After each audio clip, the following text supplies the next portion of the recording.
The report goes into great detail about the information that Russia and Putin had on Hillary Clinton, which included possible criminal acts like secret meetings with multiple named U.S. religious organizations in which State Department officials offered, in exchange for supporting Secretary Clinton's campaign for the presidency, significant increases in financing from the State Department.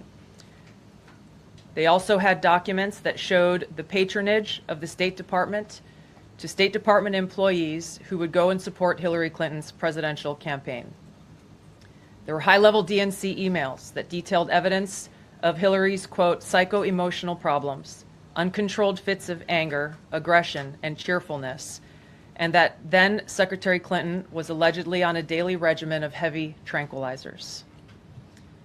Then CIA Director Brennan and the intelligence community mischaracterized intelligence and relied on dubious substandard sources to create a contrived false narrative that Putin developed a quote-unquote clear preference for Trump.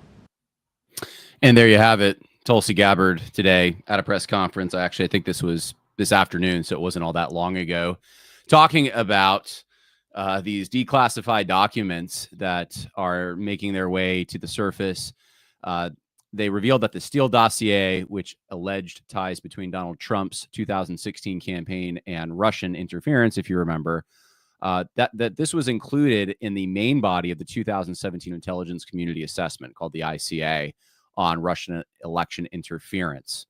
And this contradicts claims made by the top Obama administration officials like John Brennan and James Clapper, who said that it didn't. And they actually pushed ICA documents to Congress and others that had left out this particular information. So now we're finally getting it. Now we're finally seeing what's actually happening. This is why you saw Trump earlier this week saying outright that Obama is responsible for treason, that what he did was technically treasonous. Now, if these officials aren't punished, if there's nothing to come back on them, if there's no justice, that means that we're in deep trouble. And I don't expect that to happen, but I'm hopeful that something will happen. Obviously, no one truly gets away with anything, because at the end of your life, when you die, you will eventually stand before God, and he is able to destroy the body and the soul in hell, not just the body, as Jesus said. So no one gets away with anything. But if we're going to have a life to pass down to our descendants, to our children especially, we want to make sure that our institutions in this country are trusted again. And they're not right now. The CIA is not trusted. Neither really are any of the intelligence agencies. Obviously, the IRS hasn't been trusted for a long time, but it's now like everything's the IRS. Everything in government is viewed with suspicion, and that's not a good place to be at all for any country.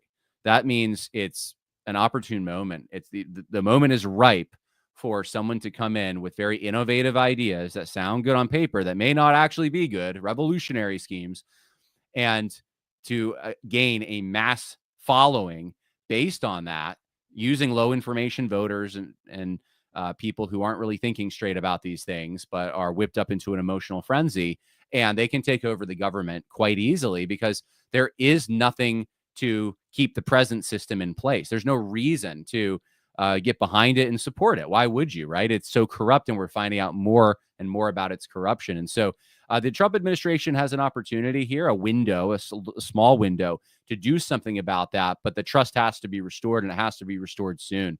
And that's where we're at. And the reason I played you that particular clip, though, is pretty obvious for listeners of this podcast, I would think. You heard in that particular clip Tulsi Gabbard saying that actually, if you want to be honest about what was really happening, Hillary Clinton, the Clinton campaign, was actually involved with paying religious organizations for support and offering them perks. Now, what does that look like exactly? Well, she said it, but it's also in this particular document, which I will show you. This is the document that was just released, Oversight, Investigation, and Referral, September 18th, 2020, the Intelligence Community Assessment. This is the ICA, and the title is Russia's Influence Campaign Targeting the 2016 U.S.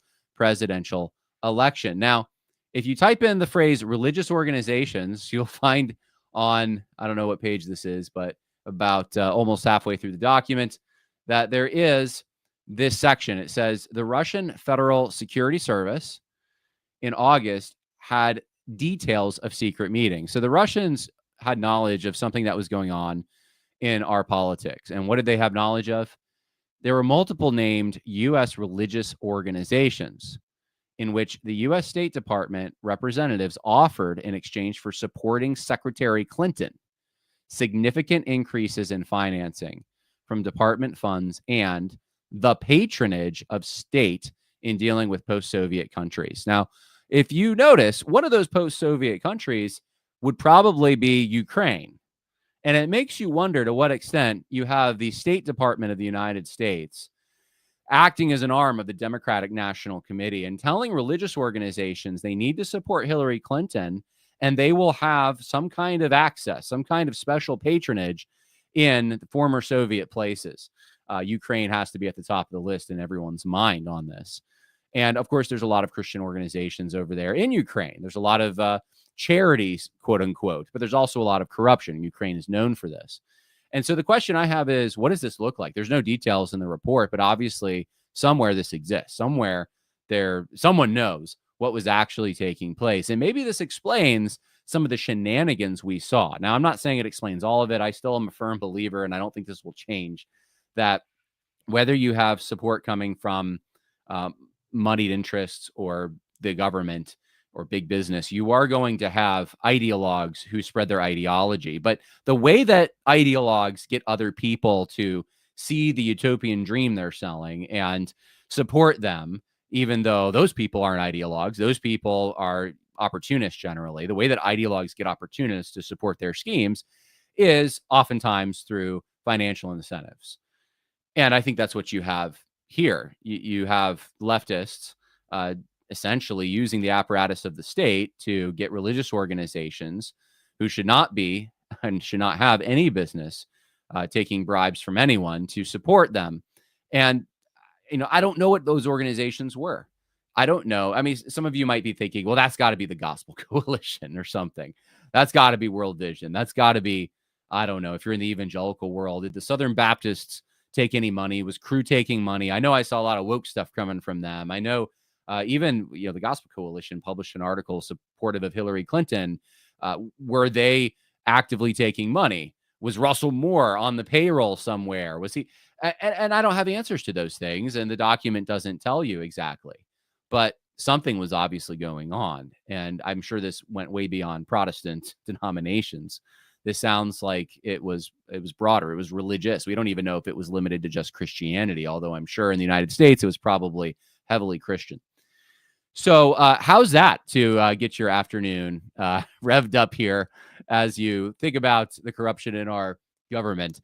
That is certainly corruption. And I want to bring to your attention a letter. This is from July 15th by the Evangelical Immigration Table, and it is to Congress. And here's what it looks like. It says, "Dear members of Congress, we write to you to urge you to consider the newly reintroduced Dignity Act, sponsored by Representative Maria Salazar." I talked about this on the last podcast, which would establish a restitution-based legalization process for immigrants present in the United States unlawfully who are willing to pay a significant fine as a penalty for their violation of the immigration law, to submit to and pass a criminal background check, and to meet other appropriate requirements. Now, I already said, look, this is $1,000 a year for 7 years. Come on.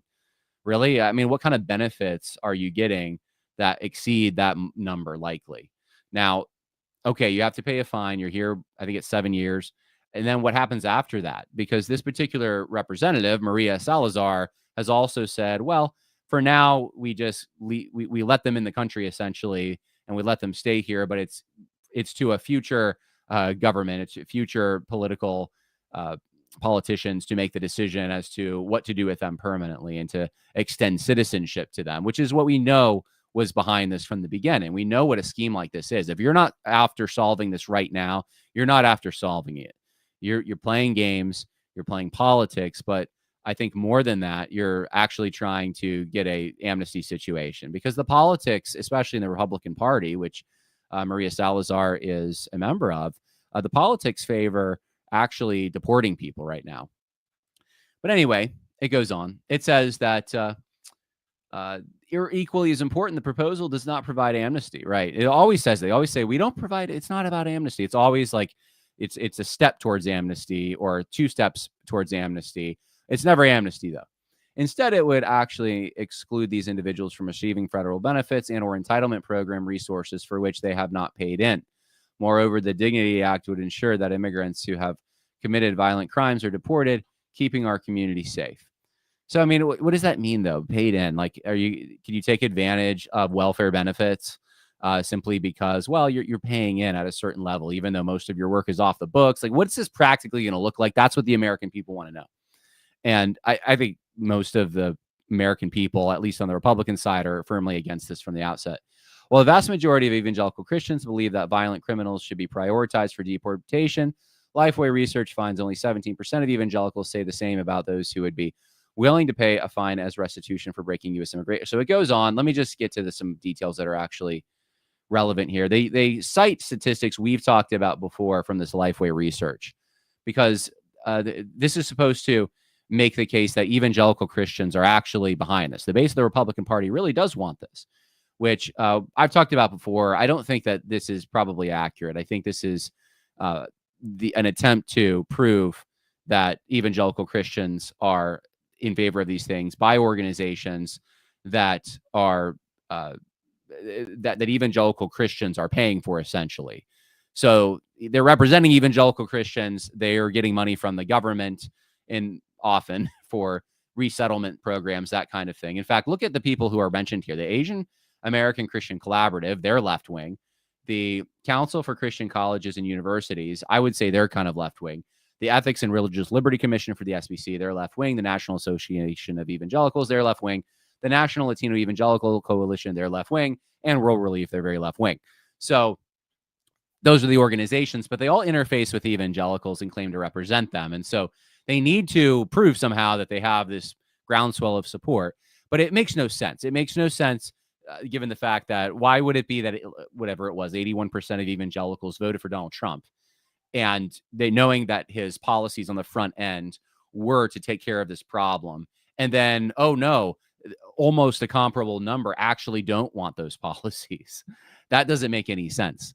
So I'm very skeptical about it. But as Christians committed to the rule of law rooted in the biblical conviction that God has ordained the government to restrain evil and ensure order, we believe the Dignity Act offers necessary reforms, etc. Now, I made the case this should just be called the Anti-Dignity Act, or I don't know, the something. Find a different name. Find a different name that calls it what it is. This is if you had dignity, you would be not wanting to break the law, not wanting to encourage that, wanting people to make things right. That would be the restoration of dignity. So I would say the Trump administration is more in favor of dignity. This kind of a law is actually against dignity, if you really want to make this about dignity. But of course, they play these word games to garner emotional support and that kind of thing. So with that being said, to open the program here, maybe I'll go to this next. I wasn't going to do this until towards the end, but why not? I just mention it to you in passing here. Cru, the organization that used to be called Campus Crusade, just had their yearly, I think it's yearly, annual conference. And they had Dr. I think it's Dr. Crawford Loritz there and Daryl Smith speaking there. And those who have followed this podcast for any length of time know those two names have been very associated with trafficking and social justice ideas into evangelical organizations, mostly Cru. And they're still speaking. And I saw some quotes on a live tweet that someone was putting out there. And they certainly seem more veiled, but they also seem social justice, couched social justice language. Like Christians can't support powerful institutions. They have to choose between that and Jesus and stuff like that. And if you are used to reading these guys, you know what that means in their mind. But I don't have access to the videos, which Cru is probably very thankful for. And I haven't asked anyone for access. So I haven't put a great deal of thought into this. What I have received, though, and I can tell you this from someone who is involved in Cru, actually from more than one person involved in Cru, is that things are much tamer this year. And so while there was apparently in Daryl Smith's speech in particular, some social justice sounding language, overall, they're not going that direction. And I explained this to one of the Cru missionaries who I think maybe they already agreed with me and didn't need the explanation. I'm not sure, but we were having a conversation, and I said, look, my experience with Cru missionaries is there's a lot of Stockholm syndrome. There's it functions kind of like a cult in a way. You're not allowed to question authority. It's very authoritarian, and whatever the authorities who are in charge of the organization say must be followed. It's kind of like the military in that sense. You can't question orders, and questioning orders, that's the basis upon which you'll be fired. I don't think it's purely ideology. I think there's ideology at play in all of this. There's a pressure coming from the left. There's also a pressure coming from the right for Cru, but I think Cru has responded to the pressure from the left, probably more so, even though, yes, they got rid of their Lenses Institute. They're trying to walk a line is what they're doing. And they're trying to make sure everyone's happy. And of course, no one's happy, but they're keeping people like Daryl Smith around. And they want to project this image that they are compassionate and they care about some of these social justice issues, even if they're not going to be quite as woke with their rhetoric as they used to be at the national stage. So I think they want to have their cake and eat it. I think that this will continue in Cru. And I think the same thing is true for other organizations. So you have, for example, sorry, I'm trying to silence. I don't know if anyone heard that. I'm trying to silence my Signal app because I'm hearing it in my ear. Another organization is Moody Bible Institute. And I've noticed that Charlie Dates is speaking or has spoken there recently. And again, another person who is, I would say, woke. I don't really have any qualms about that. We've talked about him many times on the podcast before. And Moody obviously has a conservative evangelical history, but they're not responding to the pressure that was exerted in the years following 2020 to root out social justice and DEI programs and policies and personnel in these organizations has on some level failed. It has been successful in other places, but I think the main takeaway this is my broad conclusion, has been that these organizations will not admit failure. They will go quiet, and the social justice stuff typically will be in other arenas. For example, I know at Wheaton College, there have been events where they're not recorded. There's no access to the recording, and there's some hardcore woke stuff still happening. And it's frustrating because it's like this stuff was exposed before. They wanted everyone to know in 2020, look at us, look what we're doing. I think that's obviously changed. They want to get away from that kind of reputation, but I don't think the ideology has left the building. I think that the people who traffic this stuff in are still there. There's been no repentance. There's been no admission of wrongdoing. It's the same for a lot of places. Now, the question is whether places like, I don't know, Grove City College that are more politically conservative, and Liberty University, right, which didn't have as bad of a problem, but certainly had one in certain, university that big is going to have it, whether or not they climb out of this because of the general vibe on the right. That's where I see more of a lasting change. But if they don't have that, if it's not a political thing, if it stayed just sort of a theological evangelical institution, I don't have a lot of confidence that when the political winds shift, they won't just go back to doing what they were doing before. Kind of sad, but that's my assessment. And I'm just grateful it's not, for whatever reason, even if it's a bad motive, I'm grateful it's not as bad as it was in some of these places. So there's your little snippet update on both Moody and Cru. Now I want to talk about, I want to mention this is sort of my in the middle of the podcast. This isn't a story, but I do want to say the men's retreat is coming up. And if you have not signed up as a man, you're going to want to come, whether you like music or not. This is for you. We're going to have a great time in the Adirondack Mountains. We go hiking and fishing, and there's a lot of outdoor stuff. It's great food. It's great fellowship. We only charge costs, so it's pretty inexpensive for what you're getting. And we have a great lineup. You're going to hear things about, oh, wow, I didn't even change that. Someone changed AD's profile on this. So he was cartoon AD, and now he's not. So that's kind of cool. Anyway, there's going to be things you hear at this conference I'm pretty certain you have not heard before. about the topic of music. And it's not just about music, but music's a big part of this. And we're going to have campfire time where we have different styles of traditional hymns, and we're going to have folk music in the church. We'll have some history lessons on that. But you're also going to hear some audible representations of the differences between styles and why certain styles are advantageous over others and that kind of thing. So can't recommend it more highly. You got to come out, musicandmasculinity.com to sign up. We always have a great time at the men's retreat, and there's my plug for that. Okay, let's move on to some encouraging news. I want to let you know about this. New York, the state that I'm sitting in right now, has paid $225,000 to end the legal battle with Christian photographer over same-sex weddings. Now, I'm actually kind of encouraged by this, that this ended up with, I think it was probably going to go into federal litigation, but New York State decided they were not going to press the matter anymore. The U.S. District Court for the Western District of New York and New York's Democratic Attorney General and Commissioner of the New York State Division of Human Rights have been ordered not to enforce several provisions of New York's anti-discrimination laws against Emily Carpenter photography.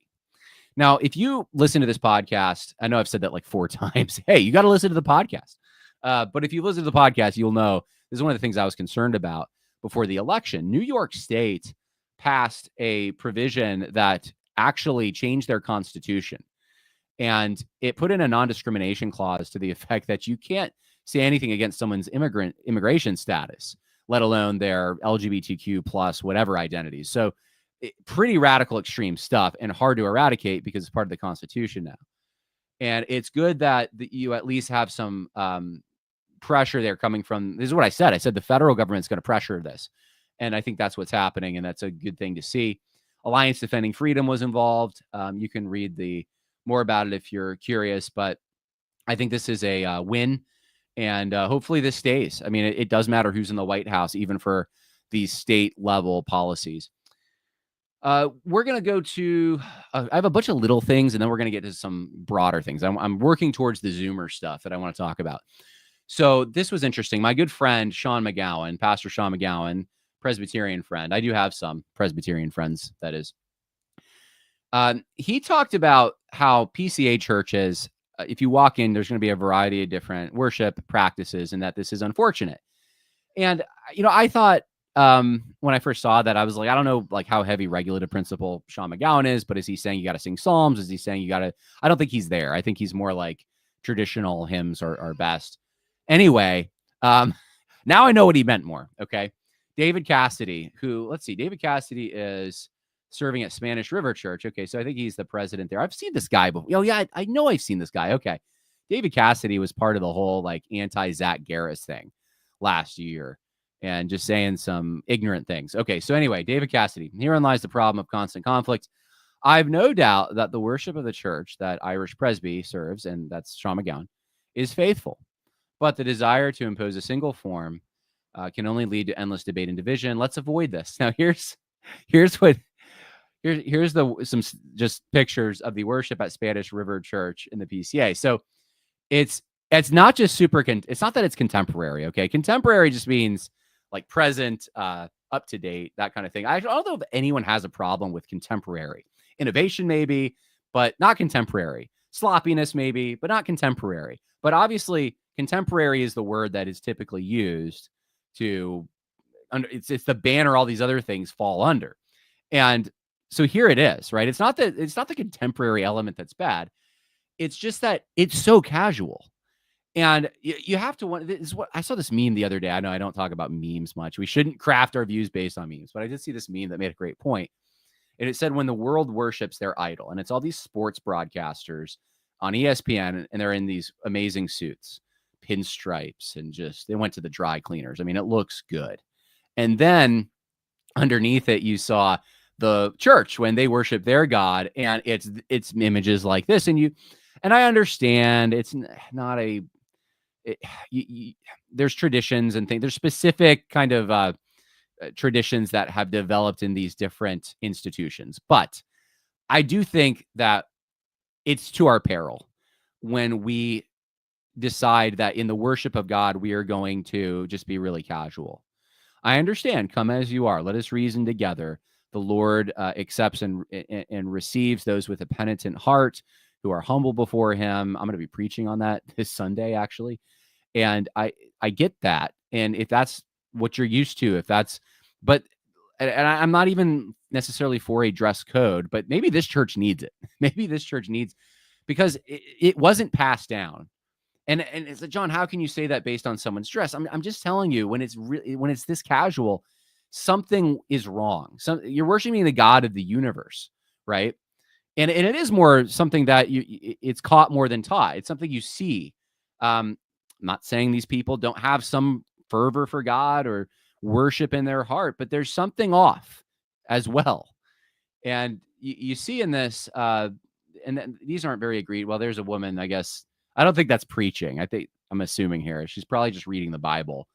But in a PCA church, conservative PCA church, probably not. And okay, I know people are going to hate me for this, but guys, look, the hoodie with the sports coat. I'm just judgmental, John, right now. I'm not saying that you're not necessarily a person with good intentions and your heart's in the right place and all that, but it's like letting a 13-year-old dress themselves and go on stage. 13-year-olds aren't mature and they don't have a good idea about what's appropriate, what's fitting for the occasion. And this is a serious occasion. I think this is the preacher.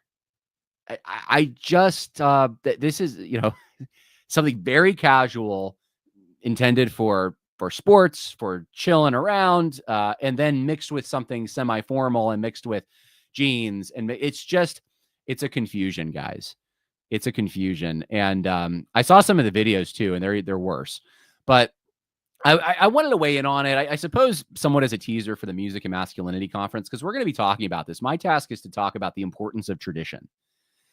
I am convinced, actually, that there is an important element that we have ignored, we meaning many evangelicals who have tried to reinvent the church every 10 years. So not me personally, but many have ignored. And I went through this maybe 20 years ago when I was first playing music. Well, 20. Yeah, I guess it was almost 20. Man, I'm getting old. Okay, so almost 20 years ago, when I was playing music for the first time in a church setting and the worship wars were happening. I remember this. I remember there was a guy who came to my church and he did a youth thing where he put all these garbage cans with graffiti on them, and he got a smoke machine. And then there was like this punk band at the time. I mean, it's also cringy now looking back because none of this stuff is in style now, right? At the time, it was like, this is so cool. And now you're like, it's like, Grandpa, what were you doing back then? But at the time, right, this was supposed to be the thing that would attract the youth. But it didn't attract the youth. What it did was it just sort of pressured the youth who had grown up without that kind of thing, without that culture, to then participate. And then people were just kind of confused standing around. And then I remember the praise team leader, it wasn't a praise team leader, it was just the guy who was leading it, said, all right, everyone jump, right? And I remember this. And I remember the fallout from that. And I remember the parents who didn't like it. And I remember all the arguments. And at the time, the little legalist self that I was just like, well, where in the Bible does it say you can't do this? I don't understand. What's the problem? Because you have to throw all tradition out, right? Tradition doesn't matter at all. Yeah, I need a Bible verse specifically that says this beat or this rhythm or this style or this clothing or this atmosphere is wrong. And I am so 180 degrees against that now, and see how foolish and immature I was in my understanding. It was back when I knew it all, and I don't know it all anymore, which is a better place to be, because actually I know more now. Yeah, I think I got that right. So I'm going to be talking about that at the men's retreat, and that's a little teaser for you of what you can expect. This is inappropriate, and I'm going to explain to you in further detail why, and why it's okay to take tradition into account and to take prudential and wisdom-related concerns into account, because it does communicate something. What you wear does communicate something. How you talk, I mean, why in the military do you march in a stiff kind of order? What's that about? Your posture even communicates something. It's complicated. That's what I'm saying. And there are fitting occasions for many different things. Okay. I got to move on here. Actually, wow, I got to move fast because I'm leading a Bible study tonight, and I got to leave in like half an hour or less. So let's keep going here. Rachel Denhollander, this is a tweet she put out there. And I'm going to just summarize it. She's going after Trump, but she shouldn't have been going after Trump. It was a Christian attorney who had brought this case against the Washington state from enforcing a law that would have required priests to report evidence of child abuse learned during confession. And she did a series of tweets against this and how bad it is, because she's the person who wanted attorney-client privilege waived for the SBC Executive Committee. She wants what they call priest penitent privilege waived, but this extends to organizations beyond just the Roman Catholic Church. This is something Protestants also have. It's not the same, but Protestants have a privilege when it comes to counseling situations. And I talked about that with John MacArthur actually last week, that they actually had a landmark case that their church won in the 1970s. I think by the time it went to the Supreme Court, it was the early 80s, but where they won essentially, or clarified the right to have someone under their counseling care that they did not refer out to quote unquote experts in the psychiatric or psychological fields. And they are exempt from the kind of legal the liabilities that those kinds of fields would likely have on, if they encountered a similar situation, I suppose. So there is this in our law, in our tradition, there has been this understanding. And I think both attorney-client privilege, and you could probably hear my daughter in the background. I don't know, she's having fun. But attorney-client privilege and what we have called priest penitent privilege, these things are there for a reason. And I think there's a good case to be made that they should remain in place. This has centuries-long tradition in the Western Christian institutions or countries.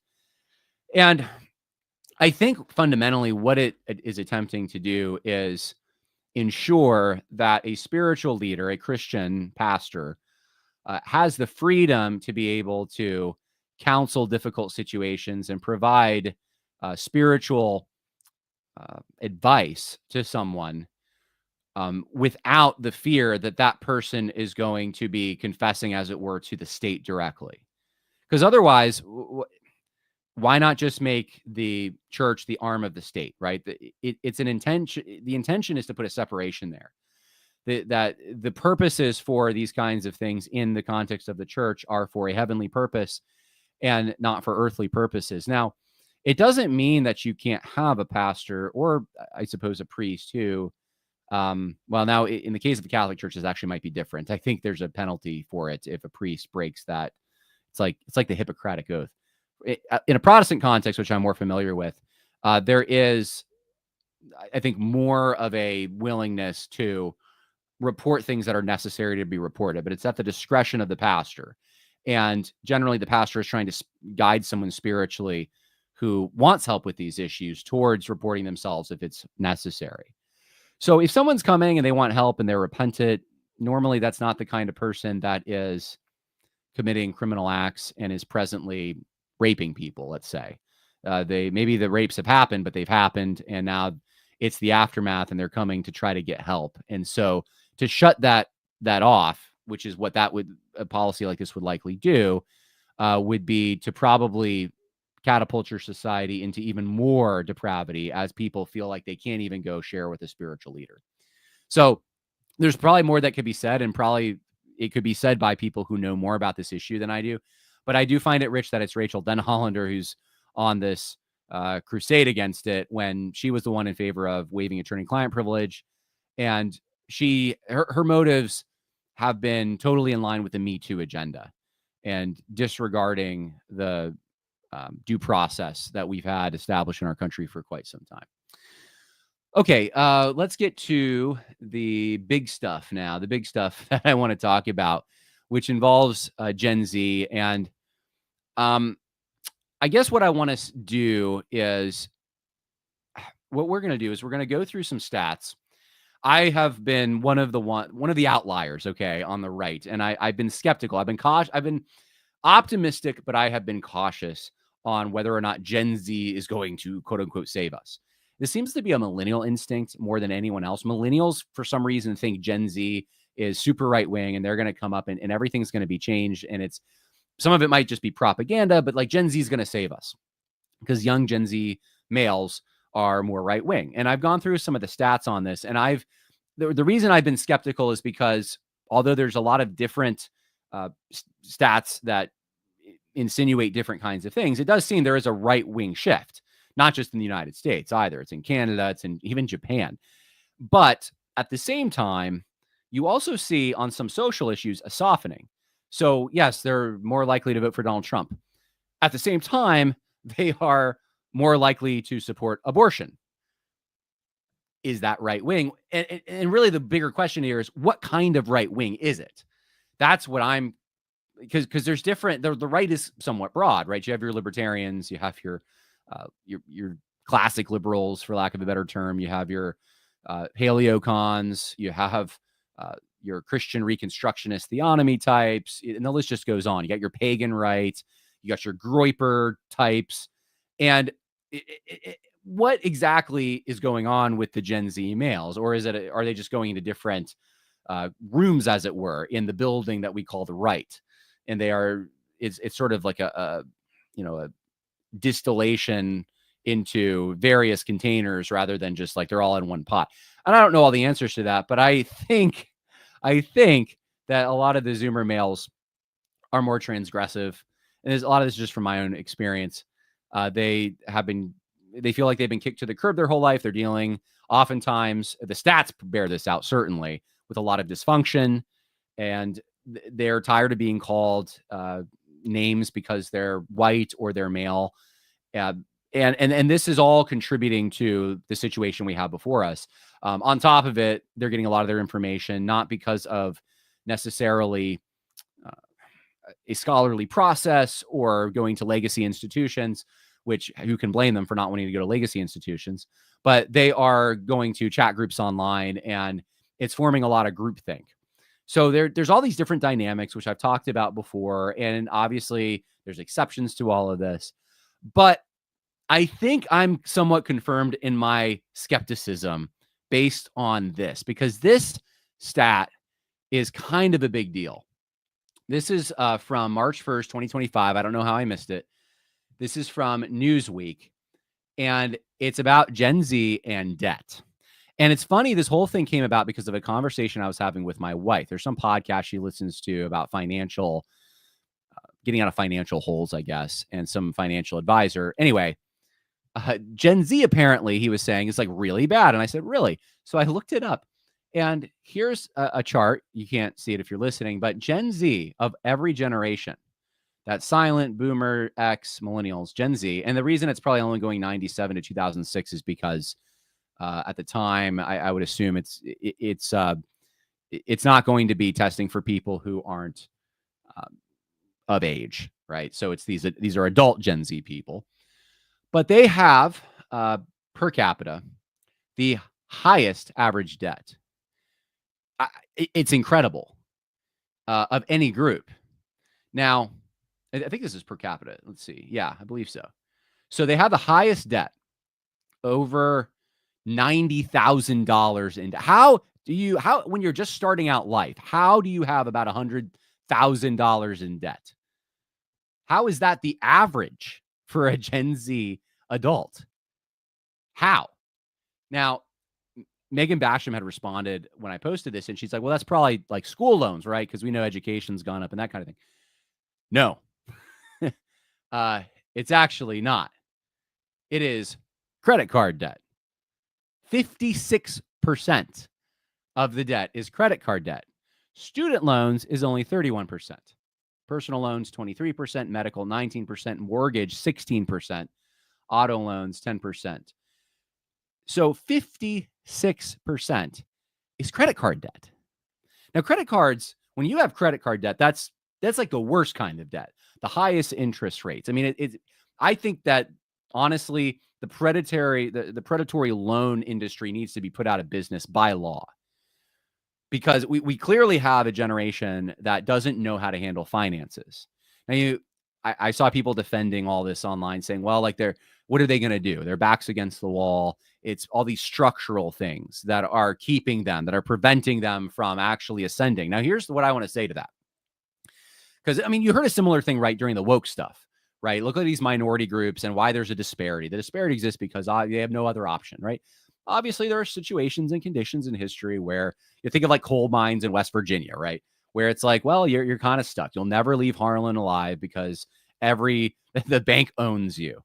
There's these particular circumstances, and maybe even that's, maybe I'm buying into union propaganda. I don't think so, but there are circumstances. Now, here's the question, because we have a test period coming up that's going to, we will figure out whether this is just a structural setup against Gen Z, which, look, it is harder to buy a house. There are challenges. Granted, there are challenges. Now, the silent generation had challenges too, but, let's just, for the sake of argument, say Gen Z's got all these challenges. Right now, you have mass, they're not as mass as they should be, but you have deportations happening. Here's the question I have. Who's going to fill the jobs, right? You have all these jobs that some of them are already starting to be vacated, and hopefully there'll be a lot more. And this is the big, people say it's a gamble Trump's taking. He's doing this whole thing, and what's going to happen? You're going to have the cost of goods is going to go up, and people aren't going to be able to afford to live anymore because you don't have that cheap labor. Well, this is the opportunity for Gen Z, right? Are they going to fill these roles? Mike Rowe talks about this all the time, right? There is huge demand already in many of the fields that sometimes people, millennials and Gen Z guys, aren't attracted to for some reason. They're blue collar, roughneck type jobs. And you can go get trained and you can make a good wage at many of these jobs, but there's going to even be more opportunities here coming up. The question is Gen Z going to climb out of the hole? And we can pray. We can pray. Now, I don't think it's a coincidence. This is obviously correlation doesn't equal causation, but I don't think it's a coincidence that this recent story in Time magazine that just came out July 17th about Gen Zers says nearly half of Gen Zers rely on financial help from their parents. Now, this makes it even worse. If this is true, if half of Gen Zers rely on help from their parents, then you already have assistance and dependency in that generation. That's in addition to the credit card slavery. And it is slavery. Proverbs says the borrower is slave to the lender. We have a generation that is enslaved, and we're not even talking about the national debt. There's been choices that they've made to get them to this point. So I understand every circumstance is different, but think with me broadly here. What happens when you have a dependent population? What happens politically under those circumstances? And probably a not as well adjusted population if they're still dependent on their parents. I just saw recently it's a guy who basically purports to be a leader of young men on the quote unquote far right Christianity or whatever. And it was just revealed that this particular individual, and he's very transgressive, posts all kinds of just engagement farming kinds of things on X that are, frankly, some of them are just very morally disgusting and just, you post it for the shock value, right? Well, anyways, this particular individual lives with his parents, doesn't seem to have a job. At least there's no record of it online that you can find. Isn't married, doesn't have children, doesn't have a family, and is around 40 years old. That's a millennial. But I'm just saying, if that's the kind of thing Gen Zers are gravitating towards, if they can respect someone like that, it says something. It's not a good thing. If that's any kind of an indication, if that's any kind of a sign, it's actually, we're losing masculinity. We're losing what it means to be a man. We're losing what virtue is about and what these what the normal expectations are. And that's not a good thing. So here's the stat. 6 in 10 Gen Zers like socialism. This is from yesterday, the headline in the New York Post, 6 in 10 Gen Zers like socialism. It's linking it to the New York mayoral race. But March 2025 survey conducted by the Cato Institute in partnership with YouGov, that's so ironic because the Cato Institute's libertarian, found that 6 in 10 New Yorkers between ages 18 and 29 had favorable views of socialism. This is something I've long noticed among my peers. Worse yet, a staggering 34% had a positive view of communism. Now, you could sort of console yourself and say, well, that's got to just be New York. Guys, that's still really, really, really bad. And I would console myself with that. I have to, right? Although I'm sitting in New York. Add to that the fact that 60 to 75% of American college students never take an economics class in college. So they're trying to like figure out why this is. Is it just education? Could we just like through education, is it possible to fix this? Yeah, I mean, education might help, but you have some conditions you're also fighting against here is my point. And I think as a historian, I tend to ask first, what are the conditions? This is also going to affect how I approach the question of Zionism, which I'm going to be doing a very long podcast. I've been drag kicking and screaming into this, but y'all, I almost only see ignorance on the Christian right about this particular topic when it's brought up historically. And I just think it would be helpful to do a good episode that's got primary sources and is responsible and all those things. So I'm going to do that. That's going to drop later this week, Lord willing. But, and I've been working on that. That's why I haven't had as many podcasts the last few days. But as I'm looking at these things, I am looking at not just, okay, how does theology create? Is everything theological? Is everything ideas in your head? That's an angle. It's not the only thing. Is everything follow the leader and what your leaders say? People, that's certainly true. Power is part of this. That's not the only thing. I am telling you, conditions also make a big difference.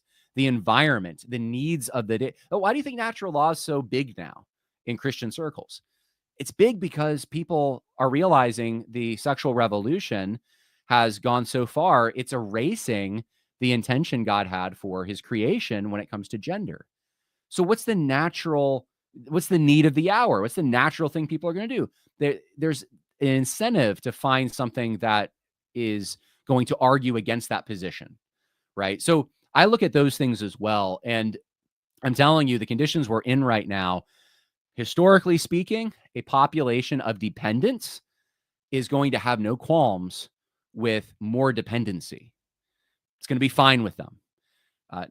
The question is, what style or what version of socialism are we getting, I suppose? And I don't say that I don't like any of this. I am against socialism as you can be. I do not want socialism. I'm also not, I'm against in its, ideological form. I'm against capitalism too.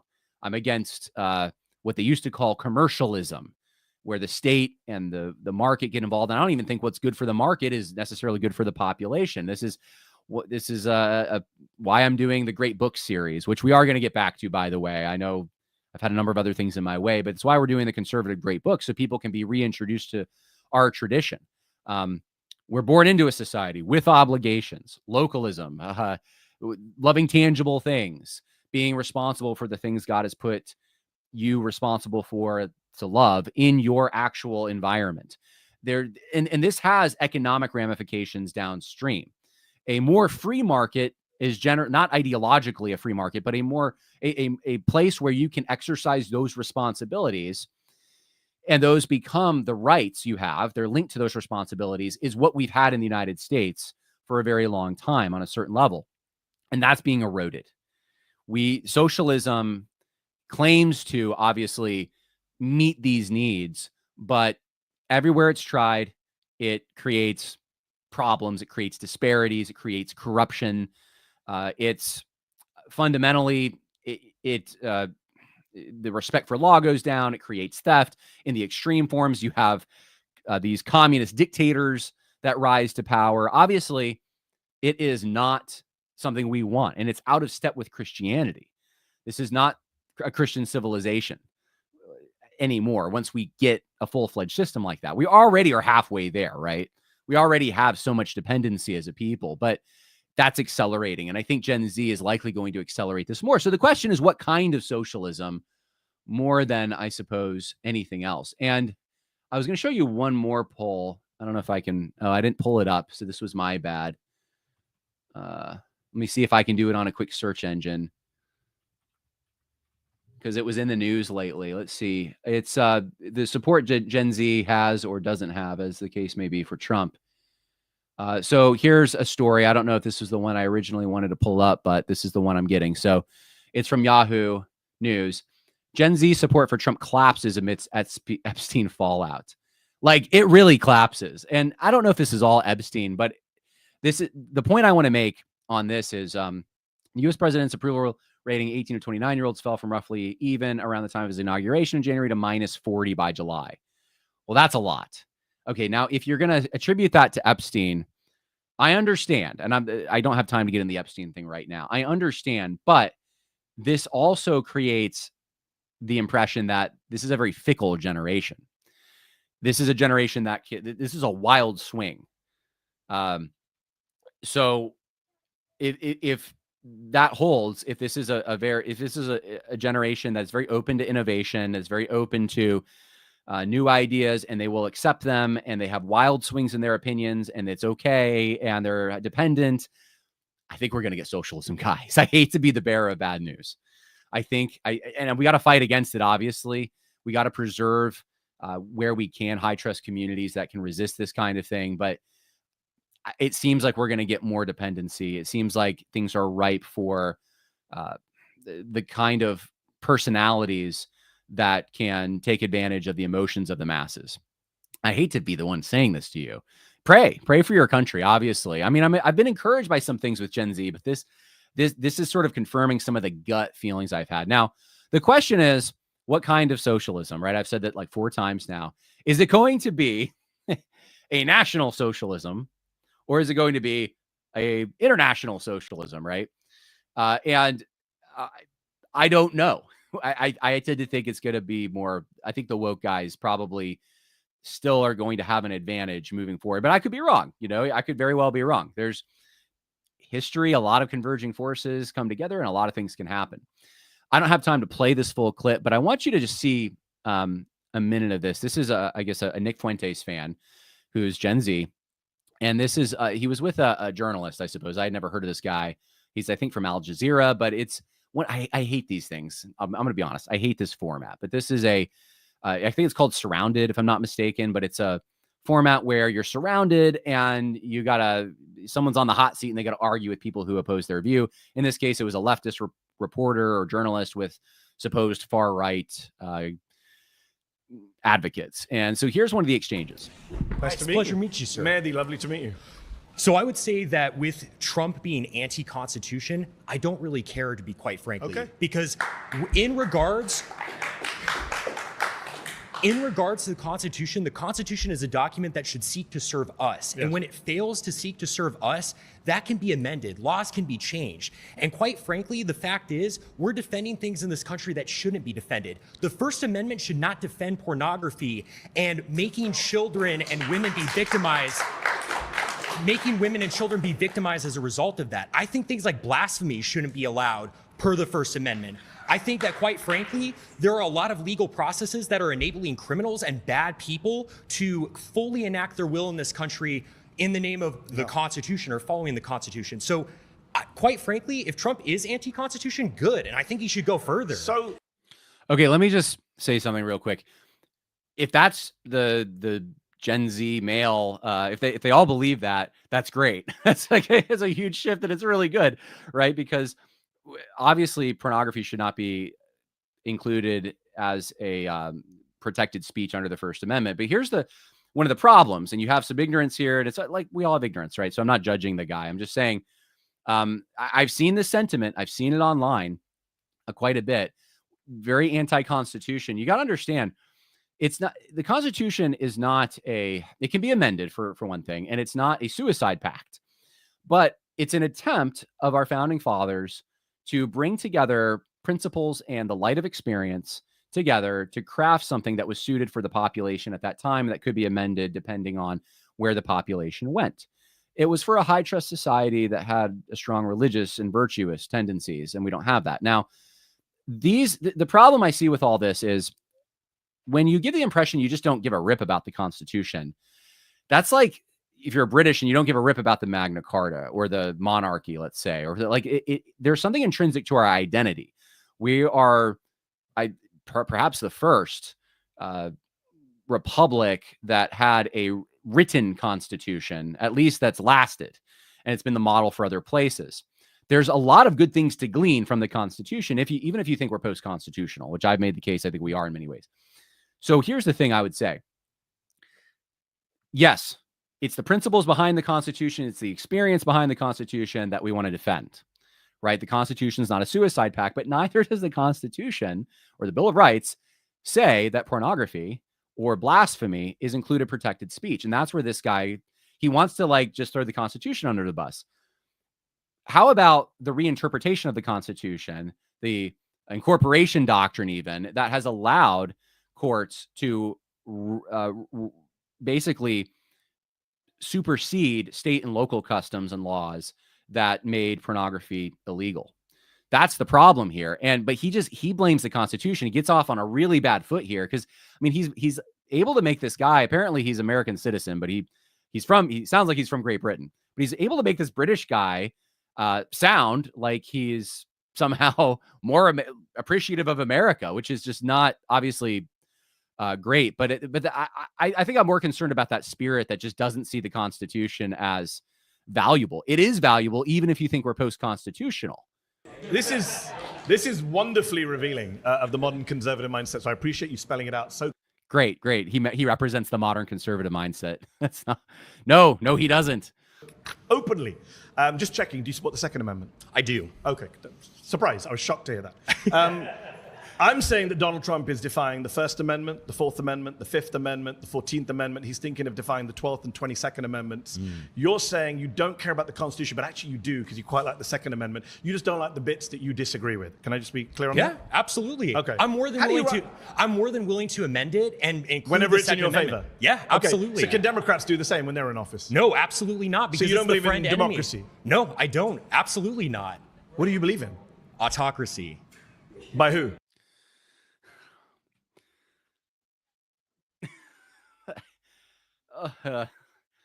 He's so giddy. That's the thing. He's so giddy. He's so excited. He can't even wait to get the words out of his mouth. He's waiting to offend this leftist. Like he's hoping this leftist asks questions because, man, if he asks more questions, I'll get to the point where I can really just make him squirm. And all he's doing is falling into this guy's trap. And I've made this point before, but yes, I'm against the liberal order. I wrote a whole book against it, Against the Waves, right back there. You got to understand, though, that the liberal order, many aspects of it are just freeze-framed kind of conditions that suited a particular society that used to exist that doesn't anymore. What I mean by that is, let me give you an example. Something like, okay, here's one. We have pluralism today in religion, right? But there was a time in which you had tolerated minorities and Christianity was more or less the official religion of every state, some version of Christianity. If it wasn't the official religion, it was the status quo. You can have a more neutral society under those settings where you already have a religious establishment dominating because, look, you look around your town, everyone's the same and no one's challenging it, right? Now you have conditions where that's not the case, though. That's not the case at all. You have challenges coming from everywhere, and you have people that even want to erect Satan statues. So what's the problem in that scenario, right? So hopefully you're getting my point. Liberalism is the ideology that keeps us back from doing any of that because it values the neutral society. But it doesn't mean that there wasn't at one time a conservative instinct to say, hey, if it's broke, don't fix it. Our society seems to be doing pretty well. People seem to be pretty virtuous. We don't need a heavy hand backing religion up here. Now conditions change. That's the thing. That's where paleoconservatives, or just plain old conservatives, if you want, understand conditions change. And so we have to adapt to suit those conditions. But certain fundamental principles don't change. One of those principles is it is the duty of a society, a body politic, to represent and honor the natural conditions or the law that God has established for humans when it comes to things like gender, even things like self-defense, and like we have an obligation to do those kinds of things. If everyone was Amish, we'd have to change some laws. We'd have to compel.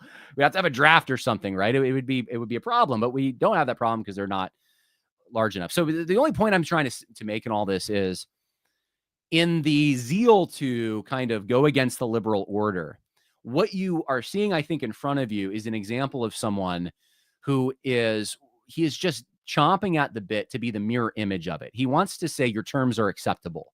Everything a liberal says or a leftist says, he wants to say your terms are acceptable. What you paint me as, that's what I am. And, oh, that scares you? That's what I'm trying to do, is to scare you. And it is a massive liability right now for the right if you have too many guys like this. But I don't think, I mean, I think it's out of ignorance. I'm giving him the benefit of the doubt. I think he genuinely thinks he's doing something good here, but it's grandstanding. It's not thinking about the consequences of what he's saying. And frankly, some of it is coming from a place of ignorance. And that's why he's being toyed with by this journalist. With Trump being anti-constitution, I don't really care, to be quite frankly. Okay. Because Oh, sorry. I don't know what happened there. Okay, let me keep playing here. honestly, quite frankly, anyone who is in line with Catholic teaching. Donald Trump is not Catholic. Of course, he's not. I completely agree, and that's part of the problem. Trump? You don't support Trump? No, I don't. I didn't even vote for him. I wrote in like John Pork or someone. I can't even remember. Why did you vote if you don't believe in democracy and you want autocracy? Well, because quite frankly, I voted. I kind of voted just to. I came with this argument, but I'm bored of my own argument. I'm much more interested in this. So yeah, absolutely. How do we get to an autocracy? I think, quite frankly, that if we are able to enact local leaders, Who is the we, by the way? I think, quite frankly, these far-right conservatives sitting right around White me. people? Yeah, No absolutely. brown people. So, Well, some actually, of you guys, I have quite. some of the people in this room don't make the cut from what I can see visually. Actually, Okay. hold on for a moment. I do think that there are people who happen to not be white who do actually have history in this country and have roots in this country. For instance, from the Mexican-American War, we subsumed a lot of territory of people who have far stakes in this country who happen to be Hispanic or what have you. Okay. I'm for defending the traditional demographics of this country, which He's the point he's making isn't bad as far as like the third worldism as of late last few decades is insane, and I want to go defend the traditional makeup and that kind of thing. But you can tell, like, he shouldn't even be in this frame with this guy. Like he got here because he wanted to be edgy, and and then he starts bringing in some of his reasonable answers, and it's like he's stuck in a trap. He's stuck in a trap. majority white So and should stay that How way. does the United States, I mean, we've gone so off topic, but how does the United States look like under you? Sorry, what's your name? My name is, my name's Connor. It's a pleasure to meet you. Took a little bit of a doubt there. Oh, well, saying your name. I use Connor, a pseudonym online, fair enough, but Connor. fair enough. He uses a pseudonym. Why is he? You know, it's like of course you're gonna get doxxed. If you didn't think about that before going, right? This is a careless move, right? You can't keep the pseudonym and go on a show that's got millions of viewers like that. How would Connor's America look? What would it look like? Well, quite frankly, I think we would deport people who shouldn't be here. No, I didn't ask about deporting. What does the government look like?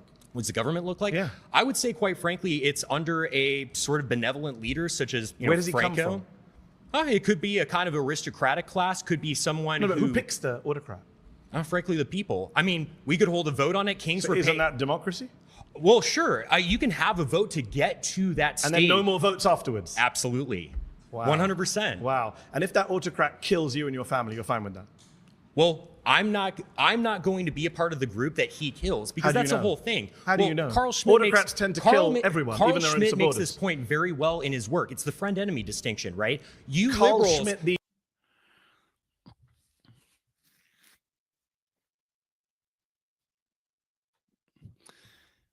Some people probably aren't. What do I even say? I don't know. Some people probably shouldn't be trusted with some kind of boiled down version of friend enemy distinction or no enemies on the right, or I don't know, a number of concepts that honestly, if you're responsible, you should be able to use and understand. But this gets, I don't have the time right now, but if you keep watching, it gets him into this whole arena where he's defending Nazis, kind of like he's very uncertain about whether he kind of in a cavalier way dismisses the critiques against well, how do I put this? He's uncertain about what Hitler did, it seems like. And he's trying to get to the next thing. So he just kind of says, yeah, if he did anything bad, if he did, I'll condemn that, but because I'm a Catholic, but I'm fine being a fascist. And he creates this big mess, essentially. And I'm not bringing this up to condemn the guy. I don't want to hit him when he's down. I mean, I look at him like, what if he was my little brother? And how would I treat that kind of a person? Like I would be like, don't get in that situation without some help.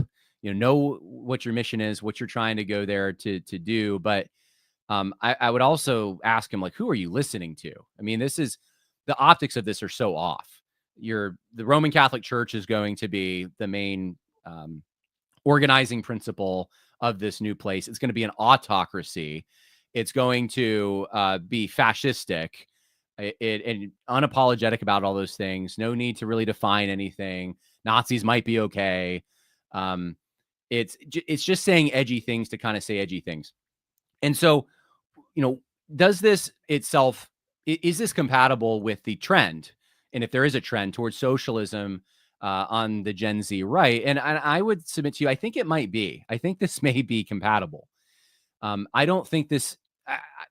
Hearing a kid like this, I would be surprised if this is the kind of guy who's going to really want to preserve some of the very iconic American things like federalism and localism and constitutional restraints and more or less a limited free market, but one that takes into account the responsibilities and rights that one has under a very Protestant, by the way, Christian system.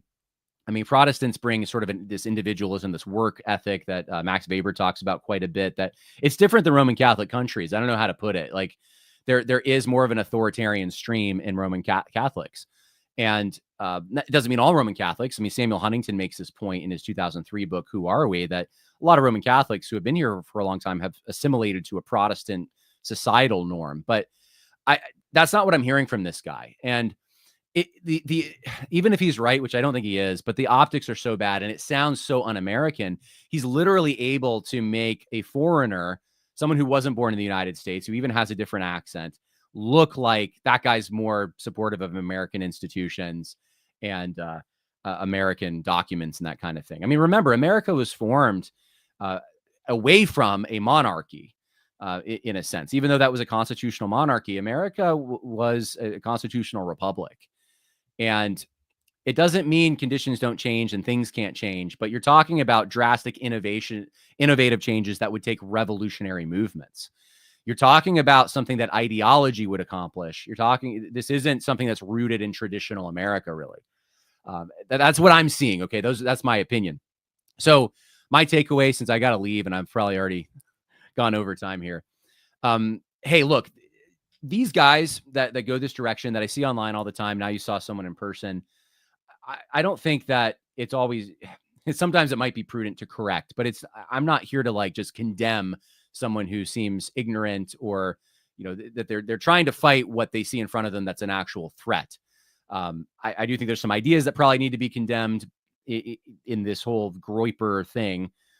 But I think that it's hard to make this separation, but there are guys who genuinely want to be in the battle. They want to be in the real battle, not the fake battle. And they feel for so long that they've been in a fake battle. The conservatives, quote unquote, that they've been following in national politics don't want to do anything. And it reminds me a little bit of like the libertarian phase that so many millennials went through.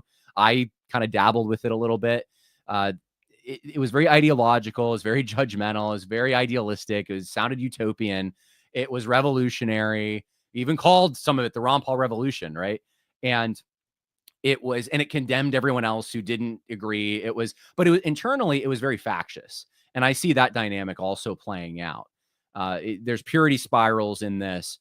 So my hope is that there are wiser people who can facilitate a kind of a direction from this kind of thing to a more mature outlook. If we can do that, if we can see guys who are in this kind of world who are born in America, raised in America, but maybe not familiar with their American heritage as much as they should be, and the positive things that actually have been, that are their birthright. Maybe we can reintroduce that. Maybe we can bring these people along and we can help in some way mature them if they're willing, right?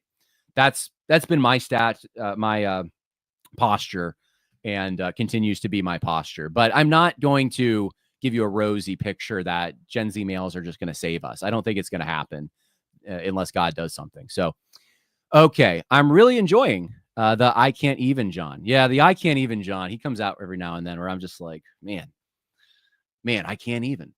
So was that it? Yeah, I think that was it. There was one clip I wanted to play for you at the end, and I got to get to it. AJ Slope says, has he seen the last 3 popes? I wouldn't trust the Roman Catholic Church. I know, right? It's like, what in the world? Roman Catholics, by the way, statistically speaking, also have higher levels of support for things like homosexuality and abortion over evangelicals. So evangelicals are the bulwark, guys. Stephen Wolf's tweet from whatever it was 2 years ago, whatever you think of Stephen Wolf, the whole classification of white evangelicals as the bulwark, it's kind of true.